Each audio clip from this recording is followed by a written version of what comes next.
Yesterday we did question number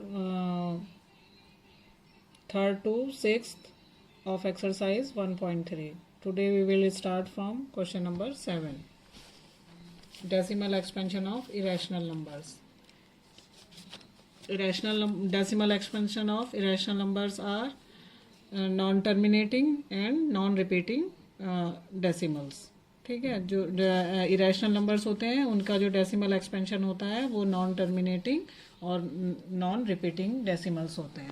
ठीक है, जैसे बताए थे आपको कि इरेशनल नंबर्स कौन है. स्क्वायर रूट में जो भी नंबर आते हैं वो आपके इरेशनल नंबर्स हो गए. ठीक है, और हम उसको number whose decimal expansion is non terminating non recurring is irrational number हमने बताया था आपको. तो √2 हो गया, जैसे पाई हो गया, ये आपके इरेशनल नंबर्स हो गए. अब हमारा क्वेश्चन नंबर 7 है. Right 3 numbers whose decimal expansions are non terminating non recurring. Non terminating और नॉन रिकरिंग नंबर हमको लिखने हैं. तो जिसमें हम कोई सा भी नंबर ले लेंगे वो उसमें रिपीट नहीं होना चाहिए. ठीक है, तो हमने ले लिए 0.01 को लिया. फिर इसके बाद ये कोई भी नंबर ऐसा रिपीट नहीं हो रहा है. इस तरह से हमने ये नंबर लिख लिया. एक नंबर ये हो गया. इसी तरह से हम दूसरा नंबर लिख लेंगे. मतलब नंबर हमें वो लेना है जो नॉन टर्मिनेटिंग हो, जो टर्मिनेट नहीं हो रहा है, और जो है उसमें जो नंबर्स हैं वो भी किसी पीरियड्स के बाद रिपीट नहीं हो रहे हैं. ठीक है, जैसे इसमें 0 1 है, फिर ये 001 आ गया. अगर 0101 आता तो ये रिपीटिंग डेसिमल हो जाता. ठीक है ना. तो अब इसमें क्या है, ये रिपीट नहीं हो रहे हैं. तो इस तरह से हमें ये 3 एग्जाम्पल हमने लिखे हैं. इन सब एग्जाम्पल्स में क्या देख रहे हो, रिमाइंडर नेवर 0 है ना, and digits are not repeating after some period. तो ये नंबर हो गए हमारे non repeating non terminating non repeating decimal expansion. हमारा 8th क्वेश्चन है. Find 3 different irrational numbers between the rational number 5/7 and 9/11. 5/7 और 9/11 ये दोनों हमारे पास रैशनल नंबर हैं. इन दोनों के बीच में हमें इरेशनल नंबर लिखने हैं. तो ये लिखने के लिए हम क्या करेंगे, इसको पहले डिवाइड कर लेंगे. 5/7 को हमने डिवाइड कर लिया तो हमारे पास आया 0.714285.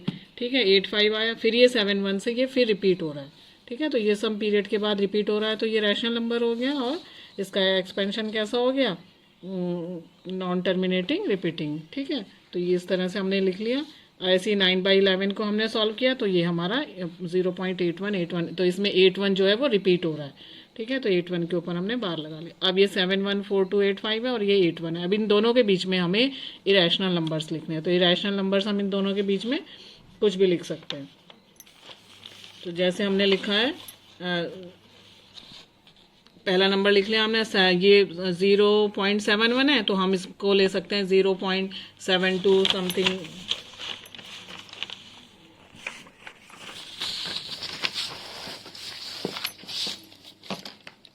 ये हमारे पास है 0.714285. ठीक है, और दूसरा नंबर है हमारे पास 0.81. अब इन दोनों के बीच में हमें लिखना है. तो कुछ भी हम लिख सकते हैं. जैसे हमने लिखा 720 7200 72 000 रिपीट नहीं करना. तो इस तरह से हमने एक नंबर ये लिख लिया. फिर कोई और नंबर लिख लो, 7530 75300 753 000. इस तरह से हम ये 753 ऐसे हम नंबर लिख लेंगे. 81 से और के बीच में लिखना है. 71 81 के बीच में लिखना है तो कुछ ले लो, 80 800 8000. इस तरह से ये हमारे ये हो जाएंगे non terminating non repeating decimals. ठीक है, तो आप कोई से भी एग्जांपल इसमें ले सकते हैं.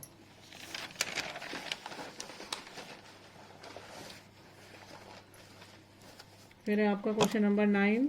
उसमें आपको बताना है कौन से नंबर इरेशनल हैं और कौन से रैशनल हैं. तो सबसे पहला नंबर है हमारे पास 23. 23 जो है हमारा परफेक्ट स्क्वायर नंबर नहीं है. ठीक है, स्क्वायर रूट में है, ये परफेक्ट स्क्वायर नंबर नहीं है. इसका मतलब ये जो है, इसको अगर हम इसके स्क्वायर रूट निकालेंगे तो ये हमारा आएगा non terminating non recurring decimals आ जाएंगे इसके. ठीक है, तो ये हमारा जो नॉन परफेक्ट स्क्वायर नंबर होता है वो हमारे जो होते हैं इरेशनल नंबर्स होते हैं.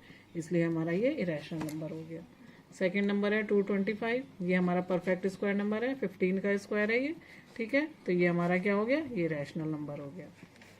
फिर इसी तरह से 0.3796. ठीक है, ये टर्मिनेटिंग डेसिमल है, तो ये भी हमारा रैशनल नंबर आ गया।